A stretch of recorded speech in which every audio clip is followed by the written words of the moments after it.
Guys ரொம்ப நாள் கழிச்சு ஒரு வீடியோவில் நான் பேச வந்துருக்கேன். இவ்வளோ நாள் யூடியூப் சேனல்லாம் நடத்த முடியல. காரணம் ஸ்கூல் போய்ட்டு இருந்ததுனால.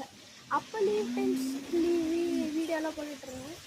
இப்போ வீடியோக்குள்ளே போயிடலாம். இது வந்து தாமரை என்னன்னு சொல்லுவாங்க. இதில் பார்த்தீங்கன்னா தண்ணி கொஞ்சம் கூட ஒட்டாது. நீங்கள் இது அப்புறம் எப்படி வளருதுன்னா இலையில தான் ஒட்டாதே தவிர அதோட வேர்லேருந்து தண்ணி எப்பயுமே அப்சர்வ் ஆகிக்கிட்டே இருக்கும். நம்மளை நான் பார்த்தீங்கன்னா ஒட்டவே அப்படியே ஒரு கிளே மாதிரி பார்த்தீங்களா. இப்போ அமுத்துலாமா உள்ள பாருங்க. அமுத்தா தண்ணிக்குள்ளே போய்ட்டு இருக்கும். ஒட்டவே கொஞ்சம் கூட நனைஞ்சிருக்காது. ஒட்டவே பாருங்க. இது வந்து லைட்டாக கிழிஞ்சிருக்கு, ஆனால் ஒட்டுமான்னு தெரில. இதோட பேர் நம்ம வச்சது வாட்டர் ப்ரூஃப் இலை. நல்லா இருக்குன்னா கமெண்டில் ஒரு டென்சிம்பில் போட்டு நைஸ். ஓகே, உங்கள் வீட்லேயும் இதை வளர்த்துறீங்கன்னா ஒரு ஹார்ட் சிம்பிளை போட்டு எஸ்ன்னு அமுச்சு விடுங்க. பாய் பாய் காய்ஸ்.